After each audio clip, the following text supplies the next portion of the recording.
to episode 10 of So Fly. We're here at the end of May. It's May 28th or something like that. 28th. We're up in Temagami, Ontario, with our guest for this show.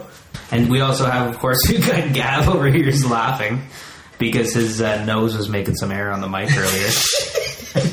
And I was picking up my monitor pretty good. That's a good laugh. Oh, goodness. Yeah, for sure. Okay, I'm back. But first, it's Mitch here, Yilma. Hey. Gab. Hey, what's up?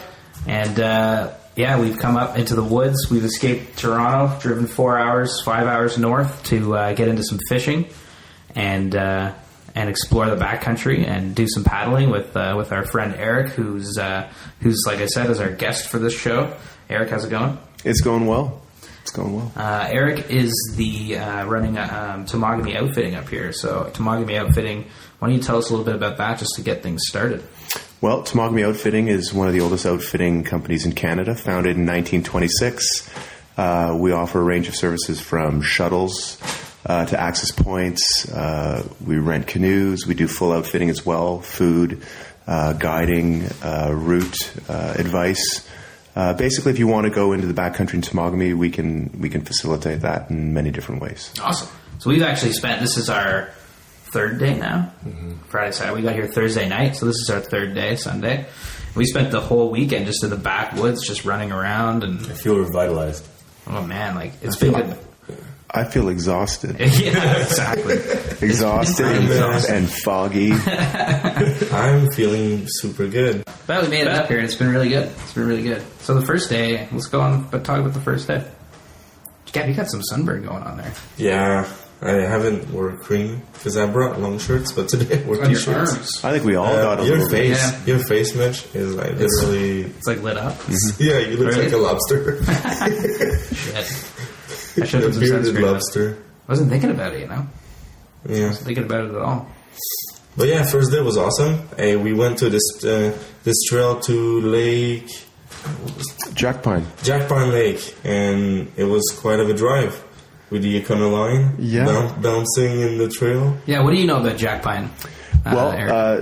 Jack Pine came into my field of reference when those guys came up from New York and Boston 2 weeks ago, and they were up there. And you guys saw the pictures. I think you shared them on your page. These just giant pike, and they were just, they were catching them with impunity, and the suckers were running. So these big pike would just sort of sit behind the suckers in the creek and wait for one to fall out of line, and they'd snag it. Yeah. And these guys were catching these big, beautiful pike. So I thought we would go there, and they said, we have, when we were portaging back, we realized there's a road there, and I think you could drive there because they saw a cottage on the lake. So I had never driven that road before, and that might be one of the craziest roads I've ever driven in my life. That was, it was kind of madness. I hope you guys got a lot of good footage of that. Oh, we did. Hey, we crossed a creek at some point. Yeah. We usually draw. Yeah, we really needed to have one of those Land Rover snorkel. Totally. Yeah. So they portaged into that lake? Yeah, so they portaged down from Tyndall. They put it in a lake called Tyndall, and then there's a creek. So we saw that creek that was on the side of the road. Yeah. So they paddled all the way down that just to get to Jack Pine and into Chamber Lake, which is another one that's just south of there. But we would have had to have portaged into that, and they said that was really good fishing in there as well. Yeah, in Chamber. They caught a bunch of big pike and a big bass in there. Awesome. But we would have had to have portage. It would have just turned the day into an overnight, and we would have had to just focus on not catching northern pike. Well, that's the thing. Like we were really enjoying like the accommodations. We have a big like house here, and right in the water, and a sweet ass barbecue egg. Yeah, fuck, the thing's sweet. We were like cooking up. Well, we'll get into that, but it was.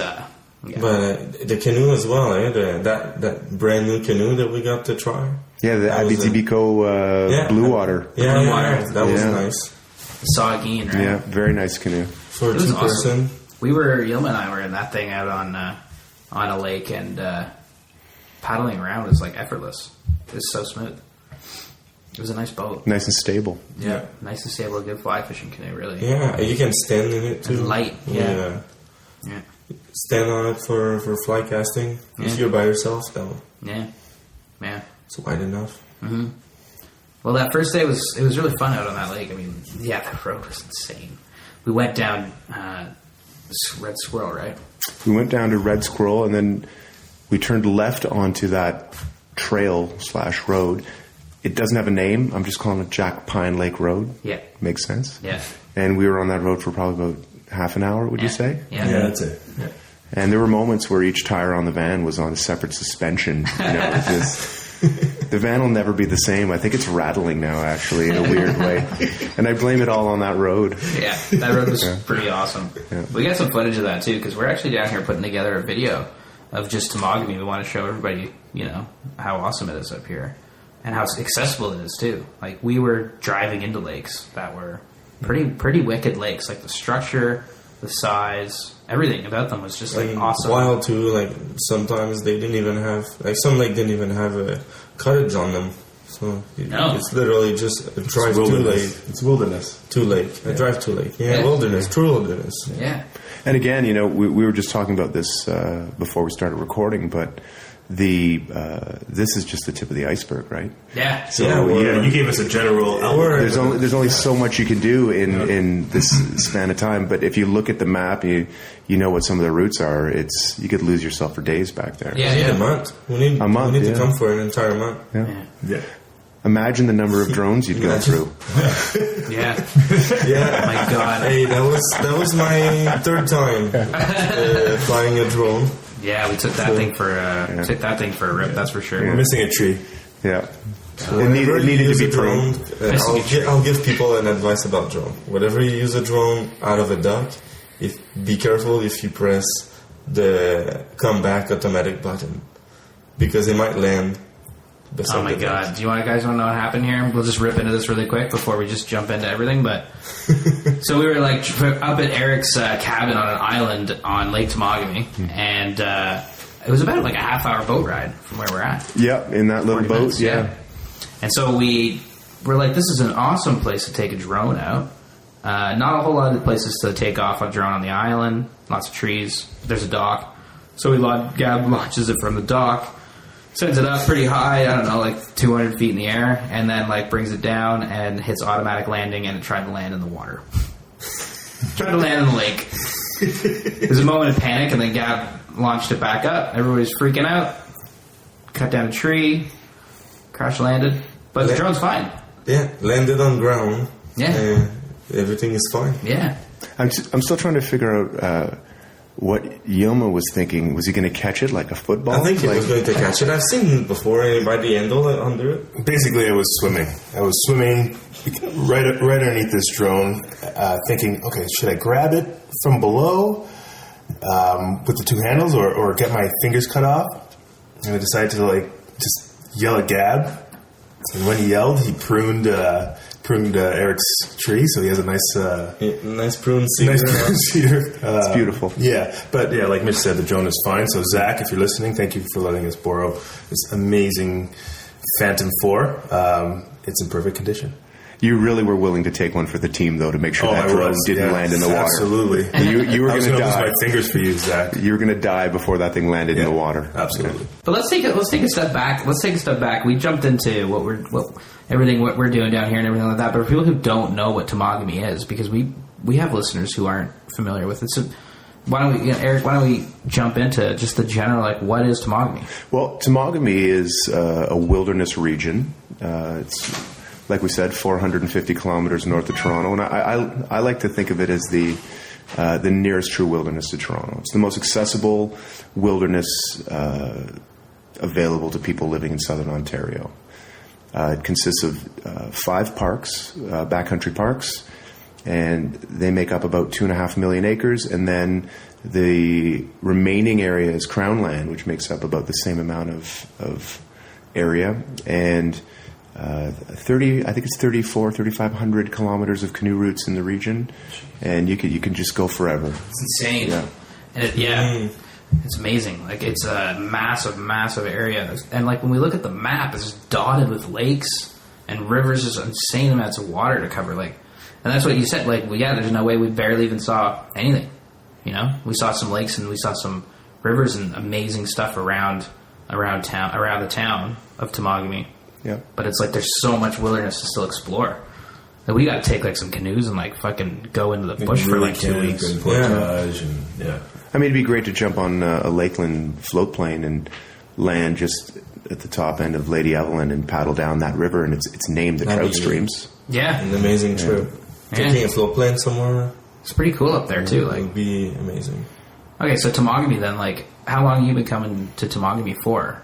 I've been coming up here since 1988. I started my life as a canoe tripping kind of person when I went to Camp Wabakan as a CIT and did a big trip there. The first canoe trip I ever went on was a 10-day trip from Temagami Island to a place called Gauganda, which is the northwestern part of the Temagami region. And I remember when we got picked up at the end of the trip, it was like a 3-hour drive to get back home. So you realize how far away you can actually get. And that's just, if you look at that trip on a map, it's a straight shot from Temagami Island to the northwestern part of Temagami. So you could have had that trip take 40 days if you wanted to. Wow. There's just a huge amount of paddling you can do here.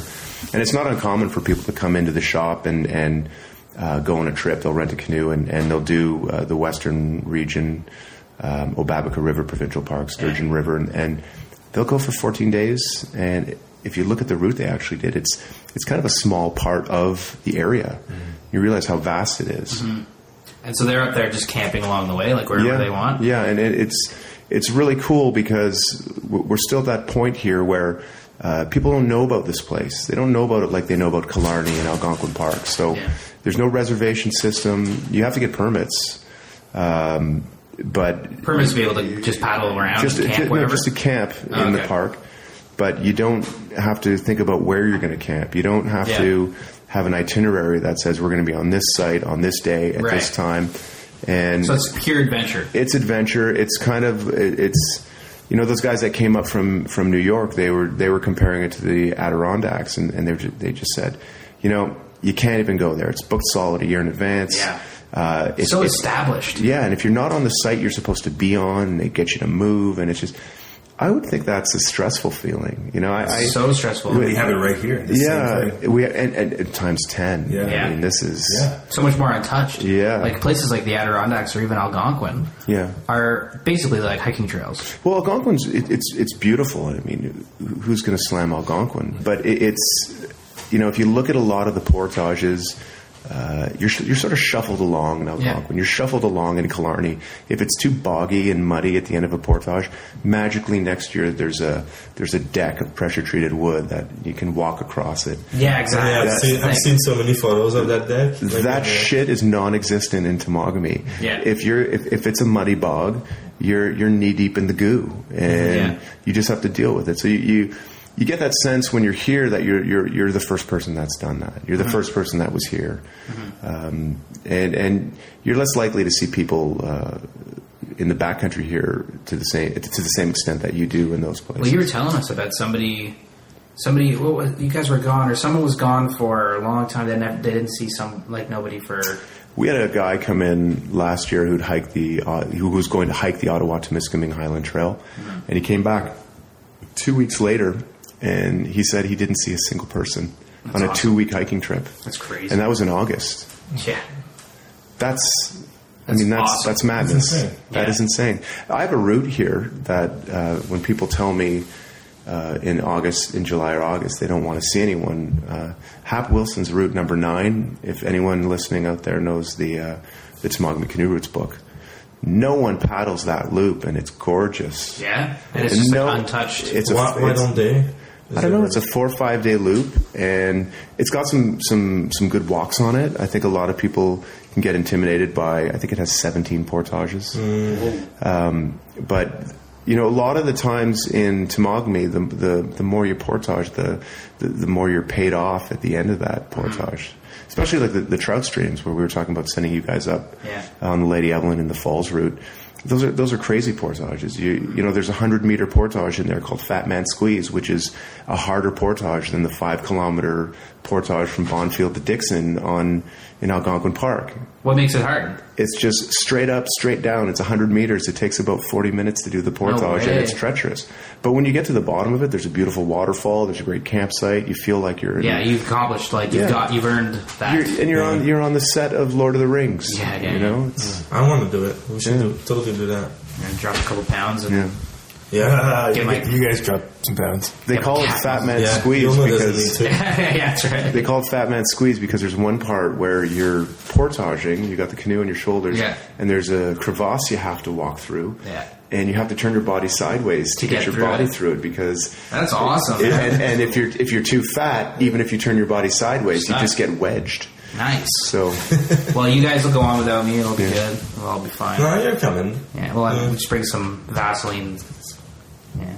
Just lube it up. Joke not landed on Gavin. Yeah, just lube it up. Yeah, lube it up. And a little bit of WD and. I got some Vaseline. Get some bacon grease from the morning breakfast. So wait, who's Hap Wilson?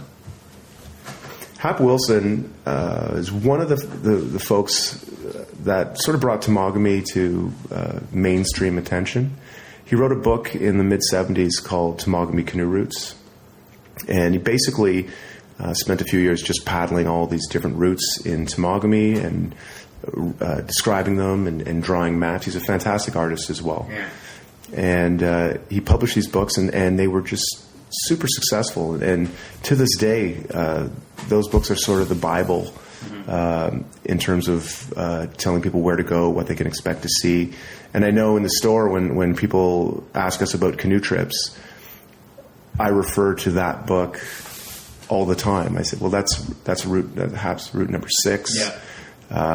You can go buy the book, or we have it here, and that'll just give you a great idea as to what you're doing. And you combine that with those maps that I showed you, Jeff's maps, that amazing resource that Jeff I think it's Jeff McMurdy. Now it's run by a guy named Eric Kim, really nice guy, and they put these maps together that really lay out Temagami in 5 different regions. You got 5 different maps. They're made of Tyvek. They're waterproof, rip-proof, and they've got the distance between points and the distance in portages and interesting information written up on these maps about what you can expect to see here, where petroglyphs are, and that sort of thing. So those 2 resources combined can pretty much put anyone out on a trip without having to really get a guide, or if they have the basic skills to go canoeing and camping, you've got it right there. Cool. Yeah. There's really nothing more I could tell someone than those 2. Yeah. Something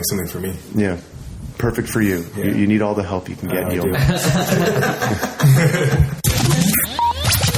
So we're drinking Bob Cajun, and we've finished our 4 Bob Cajuns. The Bob Cajuns are done. It's over. You did it. Scott's going to be done too. That haul of Bob Cajun not being here anymore and being gone. It's impressive. It's kind of weird. Like when you guys showed up with all that beer, I couldn't imagine needing to get more. Yeah, I know. And here we are. 100%. Sunday night. I thought we would come back with some. I thought we would have a few we could leave with you, and you know. I mean, we really have to give credit to Jeff, who left earlier today. I think he was a big part of helping finish the Absolutely, one, yeah. So. Jeff was, absolutely. Yeah, that Jeff guy is cool. I hang with him, man. Yeah, Jeff is cool. Jeff's great. Everybody loves Jeff. Yeah. Everybody loves Jeff. He's a cool dude. Good dude. And he was fishing with us too, and he had a spinning line in, and he was, you guys both had spinning lines in. Yeah. With worms and spinners and spoons and everything. And they weren't touching that either. No, they weren't biting those. I mean, it was a tough. The thing is, it's the end of May, and the weather's been weird. We were talking to Gord. Yeah. And who's Gord? Do you want to set up who Gord is? Because you know him better than us. Gord is a guy who lives in Temagami, originally from North Dakota. He's a Lakota First Nations, great guy. I do a little work with him. He's the regional territory owner / rep for Abitibi Cove Canoe Company. They make Blue Water and Scott canoes. So he has the territory, and we needed some canoes at Temagami Outfitting, and Gord. Gord's a rep? Yeah, Gord. Oh. Yeah, Gord. It's not only a rep. It's his territory. Awesome. So you can't buy or sell a canoe from. I think it's from New Liskeard to North Bay, an Abitibi canoe, without Gord somehow having his hand in that deal. Awesome. So we're actually going to be retailing the boats out of the Temagami outfitting retail right on. store. So there's going to be a bunch of those hanging in the ceiling. But anyways, Gord, very intuitive guy and real deal outdoorsman, loves fishing and hunting. And he said it. He said, no one's catching fish. Yeah. And Doug Adams said the same thing. He did yesterday. Yeah, when we went down to Northland Paradise Lodge. And he said, no one's catching fish in Simcoe and Georgian Bay. And Doug is like... this guy is awesome. He's like a trapper. Doug is savage. In the winter. He is savage. Doug is like, cheers, by the way. Yeah, very cheers. Nice. We're on the Glenfiddich now. 12. Cheers. Which is almost done. Yeah, doesn't he? Oh, wait, he pickled suckers. Pickled suckers. He has jars of pickled sucker, and he had a big cellar full of everything. Doug will eat anything. Antlers. He'll eat anything. His house...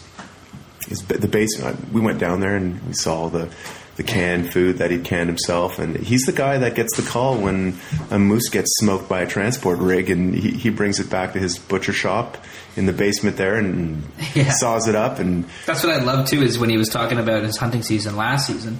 He's like, normally we trap 200 beavers, and he got, I don't know, 50 or 60 or something absurd still. And then he was talking about raccoon hunting, and he's like, it wasn't a great year for raccoon hunting either. Raccoon hunting.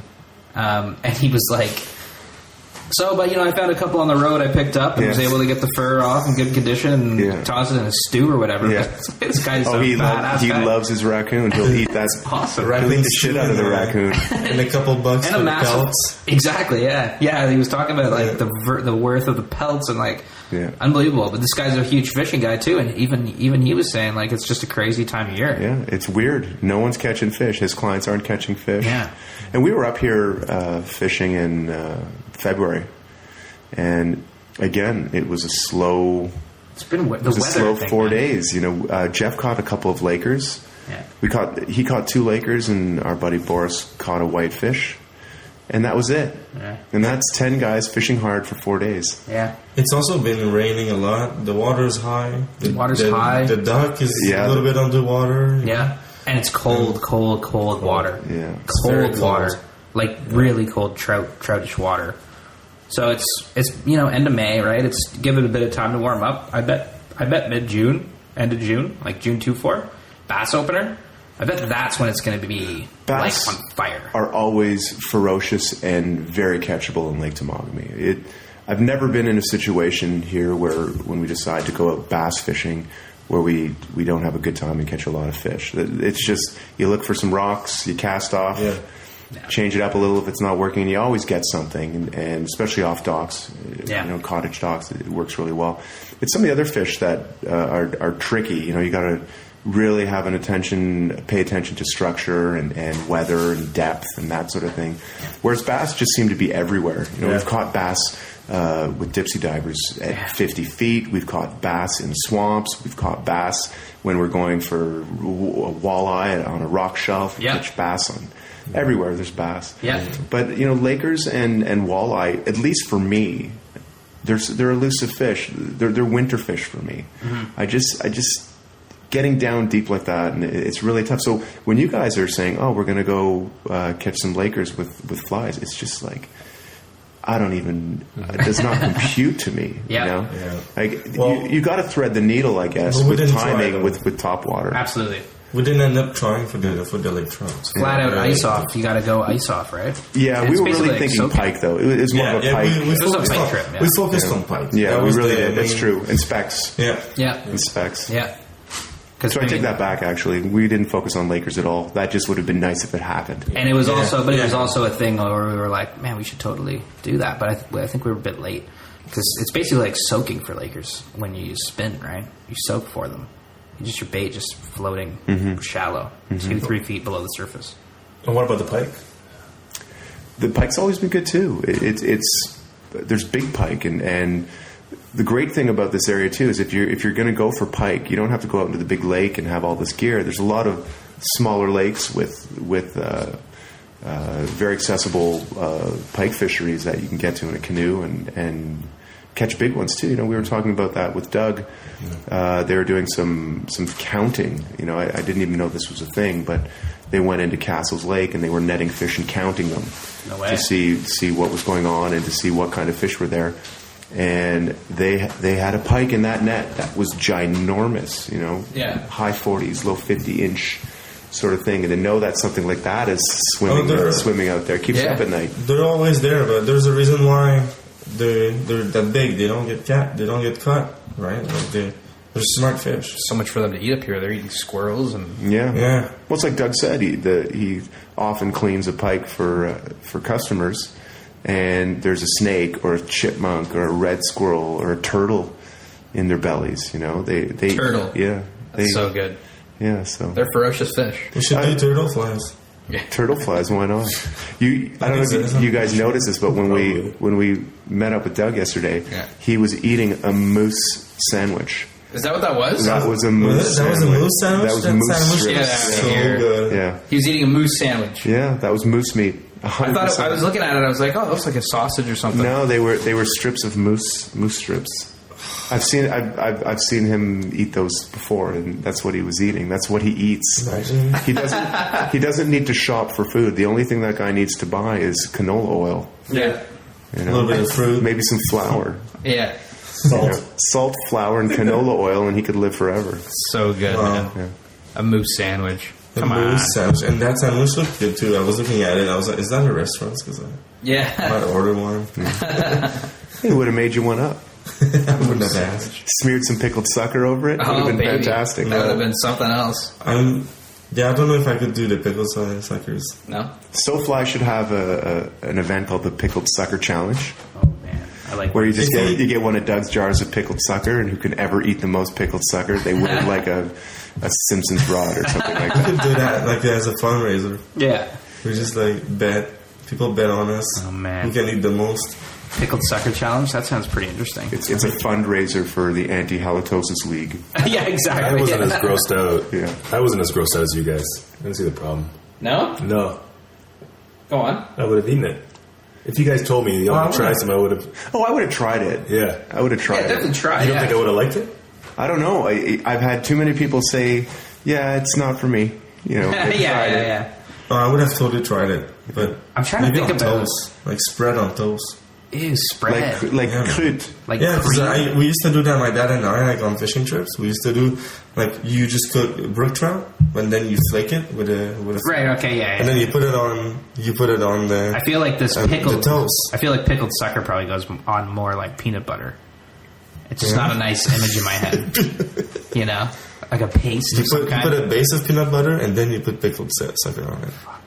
That's pretty whack, man. I just like the sound of pickle sucker. What's that old joke? How do you eat pickled sucker? You cook up the sucker, you put it on some toast, fry it in the pan, you put it on the toast, and then you throw the pickled sucker away and eat the pan. There's an old joke? No. You just made up an old joke? I just tried to make up an old joke. That's the best. This is the best I love it. variation of Actually, that. it's a goose hunting joke. How do you cook a goose? Yeah. Well, first you get a pot of boiling water. Yeah. And you throw a couple of rocks in it to boil the rocks. Yeah. And then you put the goose in to cook with the rocks. And then when the goose is cooked, you throw the goose into the bush and eat the rocks. Exactly. I had a great-grandfather who said the same story about carp. Yeah. And eating a shingle was involved. Yeah. It's a great joke. I love that. It is good. And it's so true. But pickled sucker, trying to imagine when we were looking at it in the jar what it would taste like. So I was imagining the taste of a pickle. And then I was imagining a really fishy... It's not like dill pickled sucker. Yeah, exactly. It's like salted, pickled, pressure canned. I don't know. Wait. Maybe with this like herring, not herring, herring, like herring. No, maybe? No. You think? I don't know. I think of herring as sweet. It's a little bit of like a sweet pickle. Yeah. But they say it's kind of like that. But what I think we need to do is get a jar of his sucker, and the next podcast we eat some. Oh, that'd be a good idea. And we describe it. Let's do it. Yeah. We just get that jar. Let's take a pause. Let's go there. Let's grab one and come back. Oh, he'll give us some pickled sucker. He's probably asleep right now. I can get us some pickled sucker. We should totally do that. Well, awesome. This sucker talk is great, but let's talk about that bacon that we had for breakfast. Oh, the bacon. Yeah, I've never had bacon like this in my entire life. You need to explain. Well, the bacon, I got the pork belly. Dirk down at our Daily Bread, the supermarket in town, he ordered it for me. And then I cured it for 7 days in coffee grounds, salt, brown sugar, and garlic. And then smoked it for 4 hours with applewood. Jesus. Do you hear that, folks? Yeah. That's what we ate every morning. Yeah. We did too. It was Every morning. so good. Yeah, it's and we also cooked up some venison last night. Yeah, the venison rack. That was, you know what, I've never cooked a venison rack like that before. And the amazing thing is when you, and my wife will laugh when she hears me say this, but when you actually use a meat thermometer and you take it off when it's at the desired temperature, the results are good. Yeah. So it works. So true. So that worked. We had it slightly over medium rare. I think we did it again. I would, instead of 65, I'd take it off at 63, and I think you'd have it was. I had some more rare. Yeah. I had a rare. Yeah. It was good. Yeah. It was so tender. You know, people think about venison, and then they think, oh, it's hard and it's gamey, but like that was not the case. And you said it's because they're from Huntsville and stuff. Like they eat different stuff than in Southern Ontario, where there's a lot of corn. They do. I think a big part of how venison tastes as well is how it's dealt with after it's been killed. So first of all, a deer dropping where it's been shot is a big deal. You know, you want that deer to run as little as possible because it builds up lactic acid, and the lactic acid is the game taste. So a super gamey deer or super gamey animal in general is one that's gone for a long run after being shot, that's under stress, and it built up lactic acid. So that deer was dealt with well, and our butcher, who's part of our group, Brian Schmeeler, phenomenal fly fisherman, I might add, by the way. He's a guy you'd want to be fly fishing with. He's got a butcher shop in Guelph, Valeriat Meats, and a Valeriat Fine Food Market. They've got a great butcher shop in there. And we get the full real deal service. You saw how nice that was Frenched. Oh, like it looked like a rack of lamb. So it did, yeah. So we get the great cuts from the animal from him. So wait. Tell us about. Sorry, I know, Mitch. I know we have time on this, but I want Eric to talk about the heart story. Yeah. So that deer, after we dressed it, we all ate a chunk of the heart. We've done that a few times actually. The deer we ate last night. Yeah. Oh, that. Yeah. So it sounds like it's a gross thing to do, and you're weirded out by it a little bit, but the actual taste of it, it's mild. It's a little irony, so you can taste the blood, but it's by no means gross or anything like that. And it's probably not recommended by the regs to do that, but we've done it a few times, and we don't regret it. Would it be kind of like a little bit like liver? Or like giblets? Yeah, and I've also kept a few hearts and grilled them up. So you clean a deer heart out, and it's an amazing cut of meat. So I think it just sounds so spiritual to me. I would do it. I totally would. Yeah. The orenda, you absorb the spirit of the animal. Yeah, exactly. It's old school. Yeah. Badass, that's what it is. And what was that movie, Red Dawn? Remember? Red Dawn? In Red Dawn, when he ate the heart? Yeah. It's kind of the first portrayal of it in pop media. So wait, you guys shot the deer, and on the right out on the field, cut out the heart. Yeah, you dress the animal, and that means basically getting the guts out of it and getting it cool as quickly as possible. So once a deer's on the ground, you want that chest cavity propped open and get some airflow and clean and get it back to a temperature, a much lower temperature. So you got all these guts lying on the forest floor, and we carefully take the heart out. And someone always takes the heart to eat. I mean, it's if there's multiple deer and we just don't happen to be doing it at that point. The heart's a great piece of meat. It's overlooked by everybody, and we started grilling them, marinating them, eating them raw. Yeah. Why not? Why not? Yeah. Oh, that's awesome. What's your best Temagami story? I wouldn't say this is my best Temagami story, but in terms of fishing, it's totally freaky. A couple years ago, I was told the story a couple days ago by Roxanne's husband. Roxanne and her husband own a dive school in Temagami up on Net Lake. On Net Lake? On Net Lake. Oh. And it's a great thing they're doing there, and they're certifying people. He's a phenomenal diver, her husband. So scuba diving is it's kind of a thing here. I think it's becoming a thing here, and the reason people are coming here to do it is because your course is never canceled due to weather. Mm-hmm. A lot of times, apparently, I'm not a scuba diver, but I've been told that you'll book a trip at Tobermory and you'll show up there, and it's a washout because you just can't get out there because of the weather. So you still have to pay the instructors. You still have to pay everything? Yeah. At Tobermory. Yeah. Oh, man. What the situation here is much more weather friendly. It's very unlikely your dive course will be canceled due to weather. Yeah. And they're also doing deep diving here. Mm-hmm. So they're teaching technical, industrial, commercial diving down a couple hundred feet, welding, that sort of thing. Mm-hmm. But her husband was telling me the story where him and his stepson were diving a rock face out near Devil Mountain in the north part of the lake, up near Camp Keewaydin. They're down about 60 feet. And this is only 2 or 3 years ago. I think that's what he said. And an 8-foot sturgeon swam by them at 60 feet down. So insane. It's insane to think to know that those guys are swimming around out there.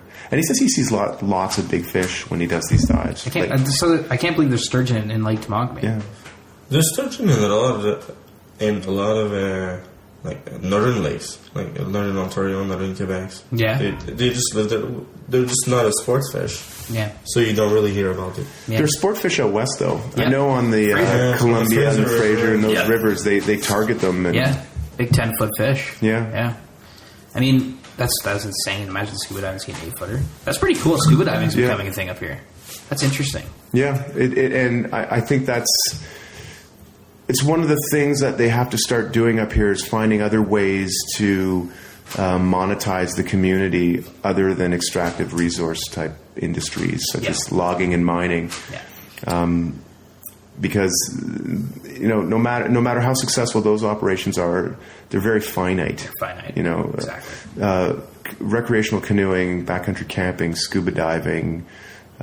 These are things that they're so renewable and they're actually better for everybody. Yeah, they're better for everybody. And we've always thought that the key to making sure that this place stays the way it is to get as many people as we can to have a vested interest in its preservation. Definitely. The more people you get up here, it's not just a blip at the bottom of your Google News that a mining claim is being enacted on Wolf Lake and they're going to start drilling. Well, I've been to Wolf Lake, and I know a lot of people that we rent canoes to and outfit trips have been to Wolf Lake. And I'll fucking tell you, if you go to Wolf Lake, there's no way in hell you're going to stand by and just say, oh, yeah, that's great. Maybe we should just go blow the whole area up and pull out some bauxite. Yeah. It just doesn't make any sense. So it can employ some people for 3 or 4 years and then completely ruin the lake and devastate the area and ruin the economy. Yeah. It's actually worse for the economy. Yeah. Well, because now you don't get these tourists. It's mining. So yeah. So there's strong groups, but one thing that this area has really been good at is fighting a lot of those initiatives, logging and mining and that sort of thing. And it started in the early 70s with the ski resort they wanted to put at Shibejing or Maple Mountain. And that just blew up here. That was a very important place for the Temagami First Nations and other First Nations in the area. Yeah. And it was a total insult to think we should just put a ski resort on a place that important. And the same thing with the Wikimeca Triangle in the late 80s, the Temagami Chainsaw Massacre. We all had those T-shirts.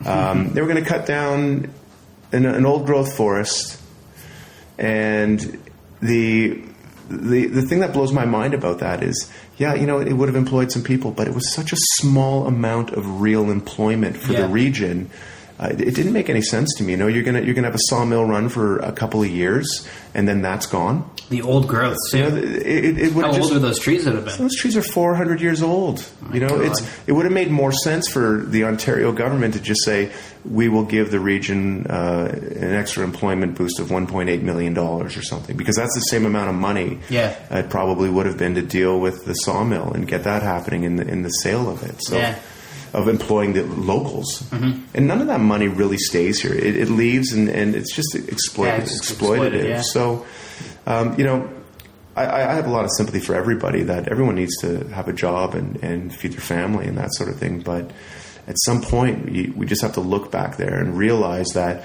there's a resource there that's not unlike other places in the world where we might travel halfway around the world to get to have a vacation. And this is that kind of place. It's an untouched wilderness that's accessible, and that's a rare thing in the world. Yeah.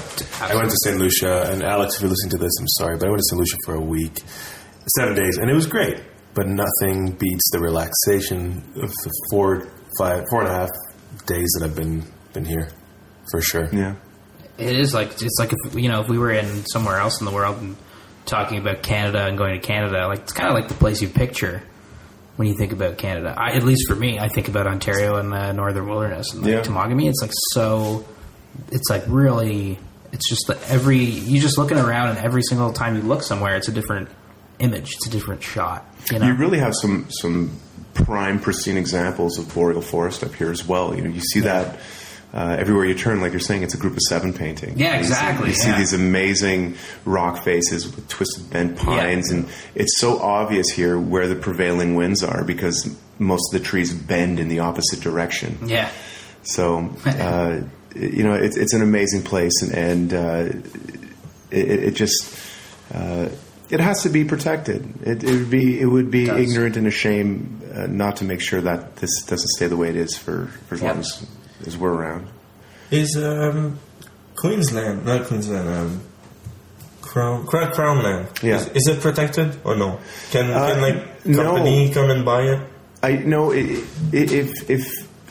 it's not. It happens occasionally when the government sells Crown land. The federal government sells Crown land. But typically what happens with Crown land is a lot of it, there's mining claims, there's forestry blocks that forestry companies have a timber right to. It's not unheard of that Crown land is turned into industrial zones and that sort of thing. But so far up here, the Crown land seems to be part of these canoe routes, and you never know, though. It's sort of like a day one, ground zero for industry up here, if you really look at it. I'm not saying that there hasn't been industry, and there's certainly been a lot of logging, but at the end of the day, it's still pretty much intact, and there's decisions to be made at the higher levels to decide, what it is they're in for, and protect it. Certainly, it's better for Temagami outfitting if that forest stays there. So, I think it's better for everyone. Yeah. Even for people that don't see that forest, I think it's still better for them. Yeah. I was interested to find out that the permafrost in boreal forest is the world's largest store of carbon.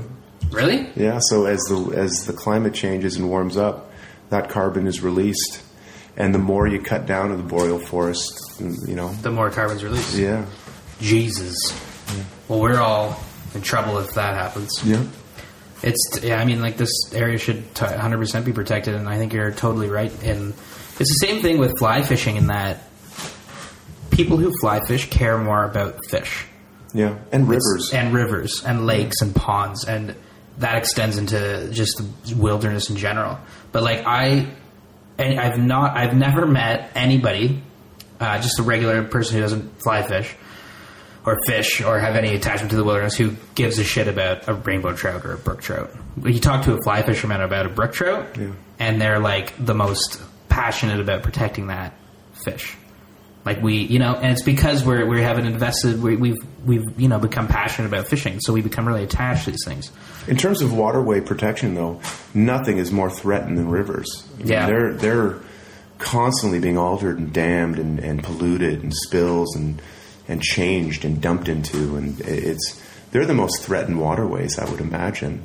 You know, I'm always I love paddling rivers, and I've done a lot of whitewater paddling, and a big part of that community is protecting these rivers and dealing with dams and that sort of thing. Yeah, because we have to protect them to use them, right? Like by using them, you become more aware of them, and that's why you start paying more attention to them. At the end of the day, though, you need that hydro so you can go home and listen to your Christina Aguilera record. I know. I love. Who told you I'm going to go listen to my Christina Aguilera? She's the best. Yeah. Well, the fishing here, the wilderness here, the paddling here, everything about Temagami is amazing. You should totally check it out. Honestly, if you're a fan of Ontario, it's in your backyard, really, and 100%. And if you're not from around Canada or you're not from around Ontario or anything like that, check it out, because it's fucking where it's happening, man. I go to upstate New York to fish all the time, and it's it's like a change of scenery for me. If you're up from upstate or Vermont or up any of the states, coming up here would be it's exactly that. It's just welcome to Canada, right? There's one thing too that they don't have, when you see the Adirondack, brook trout. It's small stream. It's 6 inches, 12 inches when you're lucky. Here we're talking brook trout, and 10 inches to 20. And lakes and everything else too, right? Yeah. In lakes, that's where they live in. You see Southern Ontario, same thing, kind of with the States. The brook trout population is small. They're very recluse. Yeah. But here you get the experience with the boreal forest, kind of eastern. Real brook trout. What's interesting too, though, is especially for you guys, and we were talking about this earlier when we were setting up this weekend. No one fly fishes up here. It's not a thing. Yeah. You have the opportunity as fly fishermen. There's a lot of people that fish up here. Don't get me wrong. Well, that's the thing. Fly fishing. Going to these little rivers and streams and looking for them and finding them. There's so little data on river fishing here, and we're covered in rivers. Yeah. But there's no data on it because I have no recollection, apart from last week, Troy and Andrew coming up from New York. It was sort of weird because you guys are coming the following week and say, so people fly fish up here. We're going to give it a go. Yeah. And you could be part of the beginning of discovering a region for that. And I think that's kind of cool. You want to be in on the ground floor on something. Otherwise, you're just sort of, a Christina Aguilera fan. Yeah, absolutely. That's exactly it. What are you going to say? You just wanted to say absolutely. Am I alienating your Christina Aguilera podcast followers? No, not but fans but of her? For me, I think I am. I'm from Quebec. We tried to get it as our music, our theme music, but it was a But you got a cease and desist. We got a couple of them, and finally She said no. okay, fine, But Temagami was not a region that I knew almost anything about. I've been on the Quebec side, close to here, Abitibi and Mistassini, around there. But the Ontario part, never. And since I moved to Southern Ontario, we fly fish Southern Ontario, brown trout and stuff. But coming up here, which is not like you just said, people fish here, but they don't necessarily fly fish. Yeah. Well, it becomes an adventure in the sense that we're looking for fly fishing opportunities, because we're not going to jig worms 20 feet down. You gotta hunt your fish down. And that's the thing. The spin guys and bait casting guys are a lot of the fishing that happens up here is, like you say, down rigging and out of a boat with jigs and stuff like that. Gear, yeah. But for fly fishing wise, all these little back lakes and ponds and rivers and streams, it's pretty awesome. It's amazing opportunities. Well, we fished a lake yesterday that was insane pike water with amazing structure for a fly. Oh, these lakes are amazing opportunities for big fish, untouched different fish. species as well, because you cast a fly into that underwater pine trees, and you might catch a bass. There might be a pike in there, maybe a walleye if you like them. Walleye, yeah. Mitch. Yeah, I love walleye. Yeah. But yeah, that's what makes it great. And then these fish, because people don't fly fish here, and they might have seen a rapala passing by, but like something made out of fur and hair and feathers that just act different. They've never seen that before. Maybe. I think the next step, though, for you guys, is to go do the Lady Evelyn River. They're called the trout streams. So it's right up my alley. They're called the trout streams. When? Anytime you guys want to do it. Done. You got my backing. Awesome. So I'd love to hook you guys up to get out there. Thank you for that, because we are down. It's a haul. Yeah. But it's gorgeous, and it's, every time I've paddled that, unfortunately, we've never really had enough time to focus on fishing, and we weren't fly fishermen, but there are so many spots on that you're at the base of a waterfall, and you're saying to yourself, if there's not a speckled trout swimming around under that waterfall, I'm a horse's ass. Yeah, exactly. And, apparently we're all horse's asses. We never catch them. But they're there, and you guys should go. Flies if you guys had some self-respect and some dignity, you'd get out there and do it. Bob Mayor Christina Aguilera all the way. Exactly. Bring that with you on one of those little, Bluetooth speakers. We're definitely down for that. Yeah. Okay. Right? What do you think, Yellen? Yeah, I'm down for it. I was scared of bears before I got here, I guess because, based on my ignorance. No, wait, don't laugh. He was a new man. No, I'm not anymore. So simple as that. I'm not. I'm just not. Yoma, you're faster than all of us. Yes, I am. You're not the one getting eaten by the bear. It's going to be me. Yeah. Right? Sweet Mitch. Who do you guys think who would it be? Who do you think? I think that because I'm stupid sometimes, and I'm like, hey, that could be cool. I think I could die. I think I could. Because you go try to. I'll try something. Maybe not. I'm not pretending I would tackle a bear, but maybe like try something to distract it. Or, I know what I just would being do. stupid, like using my slingshot. Hey, maybe if we. I'd watch all you guys run away and the bear chase you, and I'd just leisurely walk away. But that's the thing, though. I'm not really scared of the wildlife. Like, I respect wildlife. That's it. But it doesn't scares me. Yeah. There have been two problem bears up here in recent memory. In 1982 on Hobart Lake, which is getting up to the northernmost part here near Beijing, Maple Mountain.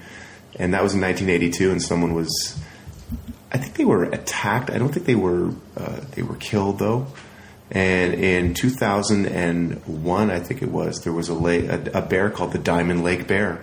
And every night for the entire summer, it just turned over campsites. So if you're in a campsite, bear would come through and sort of like rip your tent, like steal your food, bite a canoe in half, whatever. But no one got hurt. It was just... just fuck your shit up.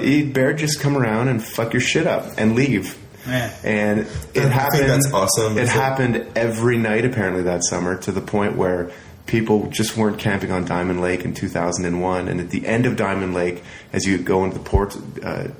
finish the lake and you're portaging into the next lake, there's a sign that says it's like a ministry sign. Someone went through the trouble of making a real steel sign. It says this area is inhabited by bears, here's how you protect yourself. By an asshole and bear. I have seen that sign nowhere else in all of my trips on Lake Temagami in the Temagami region. It's the only place there's a sign that says watch out for the bear. And that's awesome. Watch out for the bear. Singular. Watch out for the bear. Watch out for the bear. Yeah. That one guy. Badass bear. Yeah. It's his territory, man. Yeah. Maybe he's like, look at all these like Torontonians, Southern Ontarians coming here and paddling.